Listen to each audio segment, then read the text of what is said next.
संख्या को याद करने का जरूरत नहीं। जैसे आपको केवल ये सिंबल के साथ इसका एटॉमिक नंबर याद होना चाहिए। देखिए यहाँ लिखा हुआ है एटॉमिक नंबर जो होता है नीचे लिखा जाता है, उसका जो ऊपर में लिखते हैं उसको एटॉमिक मास बोलते हैं ना। इस एटॉमिक नंबर और एटॉमिक मास जो होता है उसको हम निकालने का तरीका बता रहे हैं, जिसमें आपको रटने का जरूरत नहीं, केवल समझने का जरूरत है। लेकिन एटॉमिक मास निकालने के लिए वही बच्चा सीख सकता है जिनको की एटॉमिक नंबर याद रहे विद सिंबल, उसके प्रतीक चिन्ह के साथ।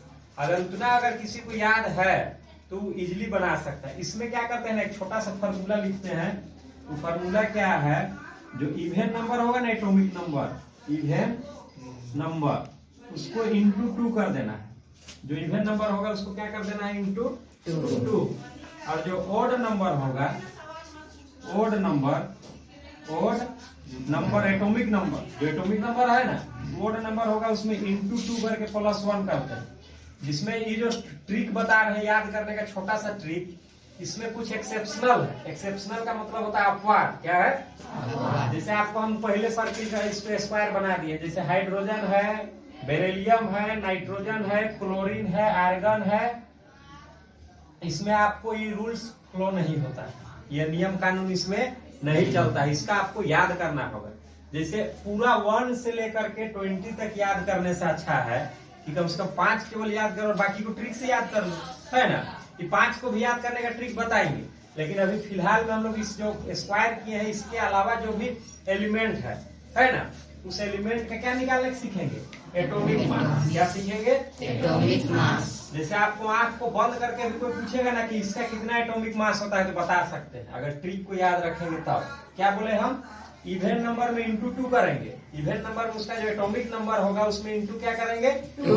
और जो ओड नंबर होगा उसमें क्या करेंगे, इंटू 2 +1। और जो स्क्वायर करते हैं उसमें सब रूल रेगुलेशन फ्लो नहीं होता है। जैसे देखिए 2 है, इवेन नंबर है कि ओड नंबर है, इवेन नंबर, तो इसका इंटू 2 कर देंगे तो हीलियम का क्या हो जाएगा, 4। हीलियम का क्या हो जाएगा, 4 होगा ना। उसी तरह से देखिए 3 है, क्या 3 क्या है, ऑड नंबर में इंटू 2 +1, तो 3 2 6 और 1 7। यानी लिथियम का जो एटॉमिक, देखो यहाँ पर एटॉमिक मास लिखा था, इधर हम समझा दिए है ना, तो ये एटॉमिक नंबर है, क्या है, एटॉमिक मास। बात समझ में आ रहा है। अब देखिए 5 है, इवेन है कि ऑड है, ये तो स्क्वायर किया हुआ, इसको नहीं देखना है। तो इसका क्या होगा, 5 2 10 और 1 11। अभी सबका आपका बुक में दिया ही हुआ नहीं, और अगर दिया हुआ भी है, कोई साइड बुक लेते हैं पढ़ने के लिए, तो उसमें क्या है ना कि रटना पड़ेगा आपको, मेथड ऐसा कहीं बताया हुआ नहीं, इसीलिए इसको अच्छा समझिएगा।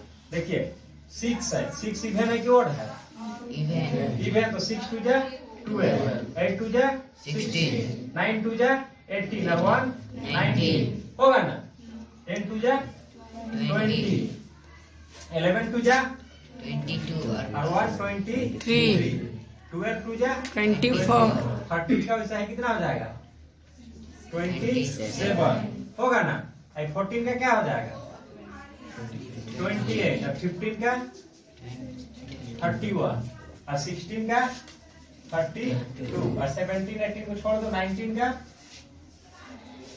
39 होगा ना, और 20 का 40 क्या हो जाएगा, 40। तो यही है याद करने का तरीका, सम संख्या का 2 गुना विषम संख्या का 2 गुना से अधिक। ये क्या निकालने के लिए बता रहे हैं, एटॉमिक मास। क्या बता रहे हैं, एटॉमिक मास। और एटॉमिक मास से ही हम लोग एटॉमिक मास निकालने का सीखते हैं। चाहे उसको मोलेकुलर मास बोलो, वो भी वही चीज होता है। मोलेकुलर मास जैसे निकालेंगे ना, जब एटम जो है वो अकेला अकेला है तो एटम है, जब एटम कंबाइन करता है तो क्या बन जाता है, मोलिक्यूल। तो जो मोलेकुलर मास उसी लिए उसको बोलते हैं ना। तो मोलेकुलर मास वही बच्चा निकाल सकते हैं जिनको एटॉमिक मास याद है, एटॉमिक मास निकाल सकते हैं।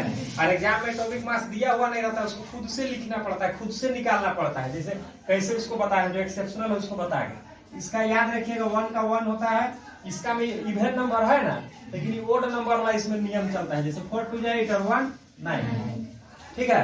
अरे क्या है, ऑड नंबर, लेकिन इसमें इवेन नंबर वाला सिस्टम चलता है। 7 2 14, ठीक है।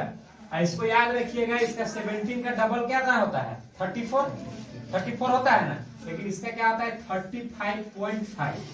याद रखिएगा 35.5। तो सब को याद करने से अच्छा है कुछ को याद करना है, बाकी को अपने ट्रिक से याद करना है ना।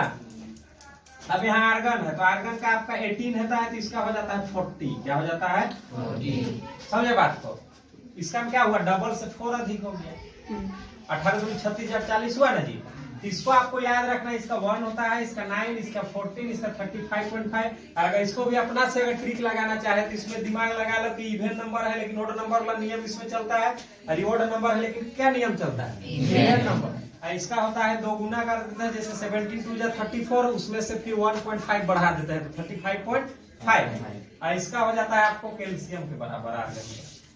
ठीक है, इसका में डबल से 4 हो गया। तो यही है एटॉमिक मास। अब ये एटॉमिक मास को निकालने के लिए किसी को कोई कंफ्यूजन है, अब आंख बंद करके भी कोई आपको कहे कि फास्फोरस का कितना होता है, तो फास्फोरस 15 नंबर में आता है, 15। तो सब याद रखना होगा, उसका एटॉमिक नंबर क्या है? 15। और 15 क्या नंबर है? Odd number.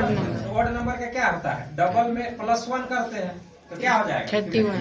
30 और 31 क्या हो जाएगा? 31। बात समझ में आया? अब देखिए कैसे मोलेकुलर मास निकालते हैं। जैसे बोलते हैं एग्जाम में H2O का मोलेकुलर मास निकालिए। मोलेकुलर मास निकालने के लिए आपको एटॉमिक मास याद होना चाहिए, अभी हम बताए ना। तो देखिए इसमें कौन कौन सा एलिमेंट है, हाइड्रोजन और ऑक्सीजन है ना। तो लिखेंगे इस तरह से, हाइड्रोजन H का एटॉमिक, क्या लिखेंगे? Atomic mass of hydrogen. Hydrogen का एटॉमिक मास कितना होता है? 1। याद रखना है, परीक्षा में थोड़ी चार्ट बनाया हुआ मिलेगा, एग्जाम में वो सब नहीं होगा। फिर क्या है इसमें, देखिए हाइड्रोजन कितना है, तो इसको इंटू 2 कर दो तो क्या हो गया? 2। और क्या है? ऑक्सीजन है ना, तो ऑक्सीजन है, तो अब निकाल लिखेंगे एटॉमिक मास ऑफ ऑक्सीजन। तो ऑक्सीजन, अब हमको चार्ट देखने जाने की जरूरत नहीं है, इसमें हम लोग क्या करेंगे कि जैसे ऑक्सीजन का निकालना है ना, तो एटॉमिक मास ऑक्सीजन, तो ऑक्सीजन का एटॉमिक नंबर निकालिए। एटॉमिक नंबर कितना होता है? 8 इवन नंबर है या odd number? Even number. Even number में डबल होता है ना, तो 8 का डबल क्या हो जाएगा? 60। कितना हो जाएगा? 60। अब मोलेकुलर मास किसका निकालना है? H2O का। ध्यान लिख दीजिए, मोलेकुलर मास ऑफ H2O, और दोनों को जोड़ दीजिए। यहाँ 2 है तो 2 और 16 है तो 18 यूनिट। क्या हो गया? 18। यही हो गया क्या? बात समझ में आया? तो यही है, इसको सबको जानना एकदम जरूरी था। आप लोग का बुक का हिसाब से आधा दिया हुआ था, हम पूरा कंप्लीट बता दिए, कहीं नहीं मिलेगा। बात समझ में आया ना? ठीक है।